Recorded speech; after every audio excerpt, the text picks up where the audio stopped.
In the sprawling industrial heart of Hebei province lies the city of Handan. Like many such cities across China, it is a place of relentless work and quiet ambition.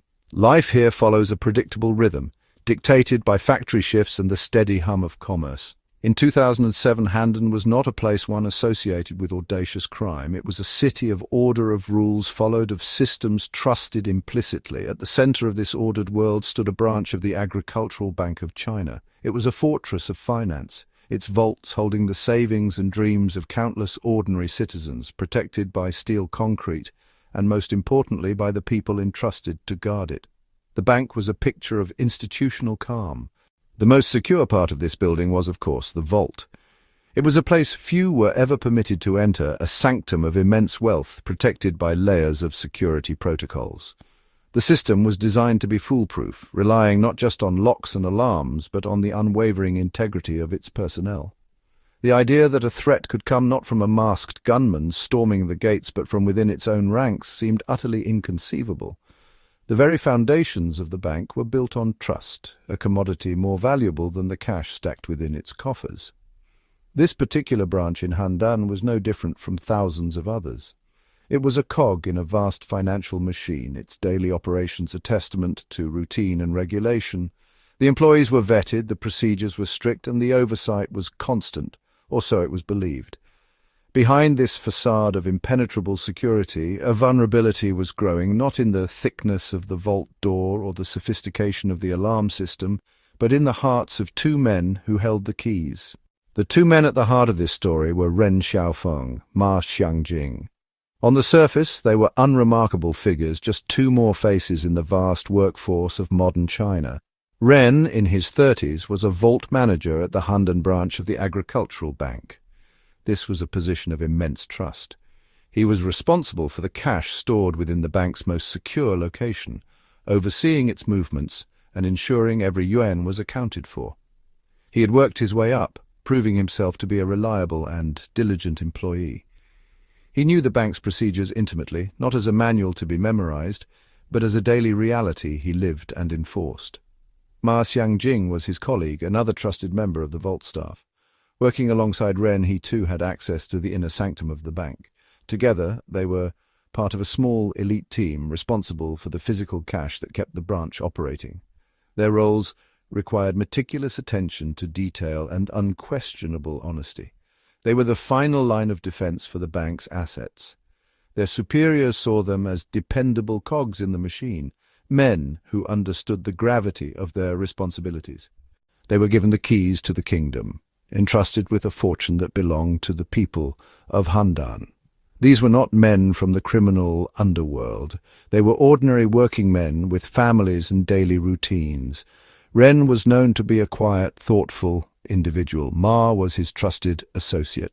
They punched the clock, performed their duties, and returned home at the end of the day, just like millions of others. There was nothing in their official records to suggest a capacity for grand larceny. Not desperate, not destitute, not driven by any of the typical motives that law enforcement might look for. The trust placed in them was absolute. The bank's security system was designed around the assumption that insiders like Ren and Ma would be its staunchest defenders. They knew the camera locations, they knew the alarm codes, they knew the precise timing of security checks, they understood the blind spots in the system because they operated within it every single day. This intimate knowledge, intended to be a shield for the bank, would soon be forged into a weapon against it. The fortress was about to be breached, not by an external force, but by the very guards who held the keys to the gate.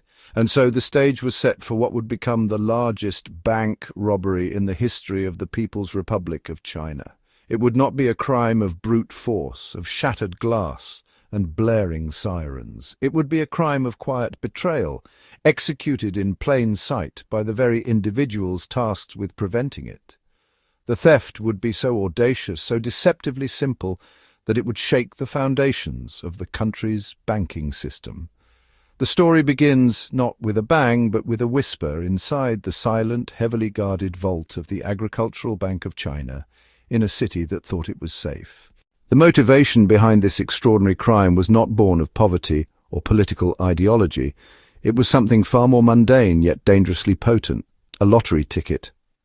Ren Xiaofeng had developed a fervent belief that he could crack the code of the Chinese National Lottery. He was not just a casual player, he had become an obsessive, convinced that with enough money he could buy enough tickets to guarantee a jackpot win. It was a fantasy that slowly consumed him, blurring the line between rational thought and a gambler's desperate hope. The problem, as with all such schemes, was capital. He needed money, vast sums of it, to test his theory. Every day he walked into a room filled with millions of yuan. The cash was there, tantalizingly close, separated from his grasp only by procedure and his own conscience. He began to see the money not as the bank's asset, but as a temporary loan. He would borrow it, win the lottery, and then secretly return the original sum before anyone noticed it was gone. In his mind it was a foolproof plan. He was not stealing, he reasoned. He was simply securing a short-term, unauthorized investment. To pull this off, he needed a partner. He turned to his colleague, Ma Xiangjing. He laid out his audacious idea. They would take money from the vault, use it to buy lottery tickets in bulk, and then return the principal after their inevitable win. Ma, initially hesitant, was eventually swayed by Ren's unshakable confidence and the glittering promise of a life-changing fortune. Together they refined the plan.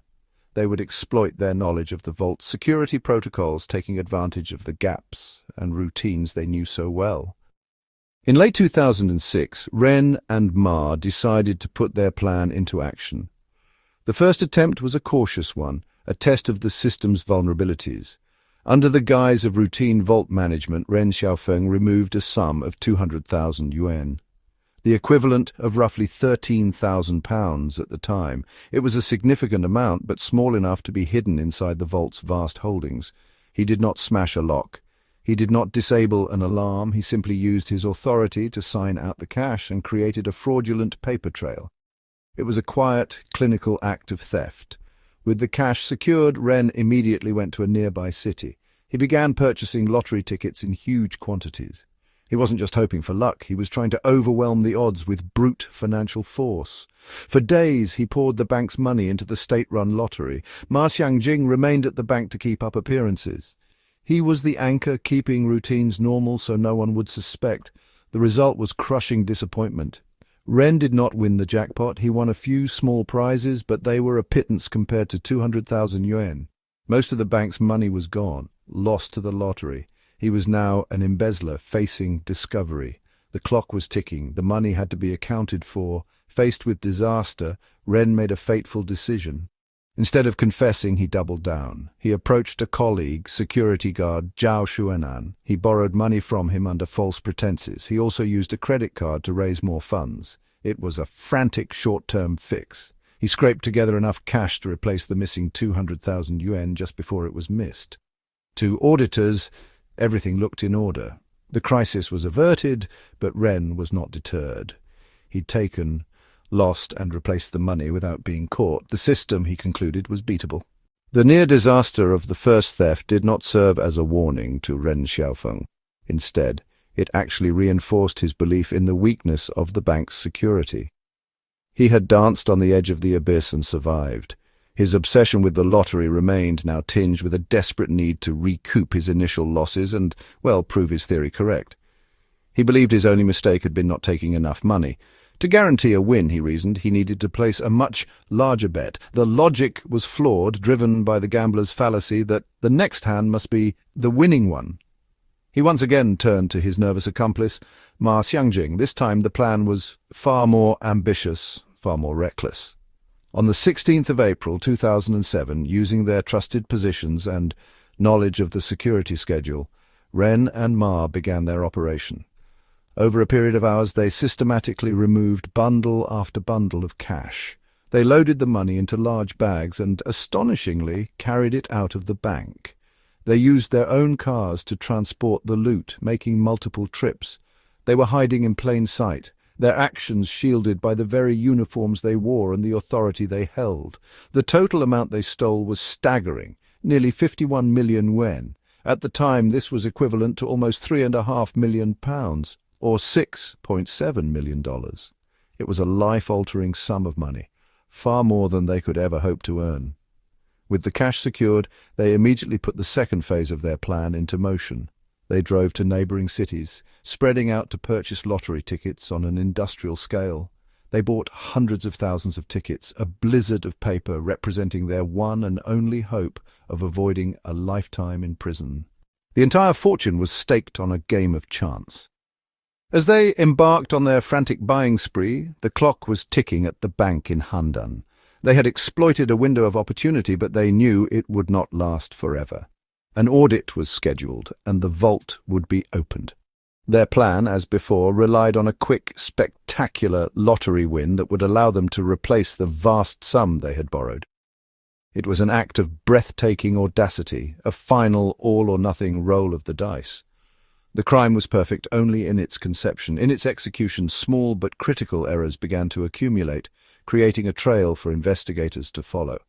The first and most significant mistake was the sheer scale of the theft. 200,000 yuan could be hidden temporarily. 51 million yuan could not. The vault was not just a storage room, it was a functioning part of the bank's daily operations. The massive discrepancy was bound to be discovered as soon as a routine check was performed. Ren Xiaofeng had overestimated the timeline. Ma Xiangjing had overestimated the timeline. The discovery came sooner than they had anticipated. Auditors arrived to inspect the vault. They were met with utter disbelief. Shelves that should have been groaning with millions were largely empty. Confusion quickly turned to panic. Bank officials cross-referenced the logs kept by Ren and Ma. The logs claimed the money was present and correct, but the physical reality was undeniable. The vault had been pillaged. The largest bank robbery in the nation's history had happened without an alarm. Immediately, suspicion fell on those with access, the vault staff.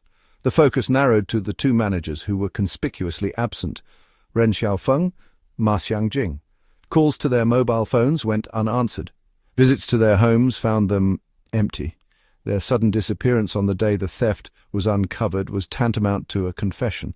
The bank's security procedures had failed catastrophically, but the initial phase of the investigation was straightforward. The culprits had, in effect, identified themselves. Authorities were alerted, and the state security apparatus mobilized. The Ministry of Public Security in Beijing was notified. The crime was not just a theft, it was an embarrassment, a breach of financial trust. With the identities of the main suspects established, a nationwide manhunt was launched. The faces of Ren Xiaofeng and Ma Xiangjing were broadcast across the country. The state security apparatus, a vast and highly efficient network, mobilized to find them. Checkpoints were established on major highways. Alerts were sent to police forces in every province, friends and families were questioned, bank accounts were monitored, known associates were placed under surveillance. For Ren and Ma, the world began to shrink with terrifying speed. There were few places to hide under pervasive state control. The investigation quickly uncovered the bizarre motive behind the heist. Tracing the men's recent activities revealed clues. Lottery vendors were questioned. Police discovered massive ticket purchases. The trail led them to the cities where Ren and Ma had gone on their spending spree. It became clear this was not a typical bank robbery. They hadn't planned to flee the country or live off their illicit gains. Instead, they had converted nearly all of the stolen cash into worthless slips of paper. They had squandered a fortune in a matter of days, leaving them with little more than 3 million yuan remaining from the original 51 million. The police made their first breakthrough when they located Ma Xiangjing. He was found hiding in Beijing, his dreams of a lottery windfall shattered. He was arrested without a struggle, a broken man who had lost everything in a foolish gamble. Under interrogation, he confessed to his role in the crime and provided investigators with crucial information about Ren Xiaofeng's whereabouts. He explained the entire plan, from the initial test run to the final desperate heist. The net closed in on Ren Xiaofeng. Acting on the information from Ma, police tracked him to the city of Lianyungang in Jiangsu province. When the police finally stormed his hiding place, they found him. The man who had orchestrated the biggest bank robbery in Chinese history did not put up a fight. The hunt was over. The trial of Ren Xiaofeng and Ma Xiangjing was swift and decisive. Held at the Handan Intermediate People's Court, it captured the attention of the entire nation. The case was straightforward. The evidence was overwhelming. Both men had confessed to their crimes. There was no doubt about their guilt. The proceedings focused less on establishing the facts of the robbery and more on the severity of the crime and on the appropriate punishment. The prosecution argued the men had stolen a vast sum, damaged public trust, and threatened economic stability and social order. Both men were found guilty of embezzlement and sentenced to death. Their appeals were rejected by the Hebei Provincial High People's Court. The original sentences were upheld. The aftermath of the Handan bank robbery extended far beyond the courtroom. The case forced a painful reckoning within China's banking sector. It exposed critical loopholes in security protocols that had been predicated on the absolute trustworthiness of employees. How could two men simply walk out of a bank with millions of yuan in cash? In response, banks across the country were ordered to conduct sweeping reviews of their internal security measures. New regulations were implemented, including stricter background checks, more frequent and unpredictable audits, and enhanced surveillance systems designed to monitor the staff as closely as the customers. The story of Ren and Ma became a modern fable in China, a powerful narrative about greed, trust, and desperation. It resonated deeply in a society undergoing rapid economic change, where the lure of instant wealth was a powerful force. The men were not sophisticated criminals, but ordinary individuals who succumbed to a fantastical dream. Their obsession with the lottery, a state-sanctioned form of gambling, raised uncomfortable questions about the get-rich-quick culture. Their tale served as a chilling reminder that the line between ambition and destructive obsession can be perilously thin.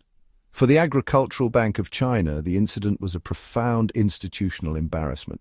It had been betrayed from within, its reputation for security shattered by its own employees.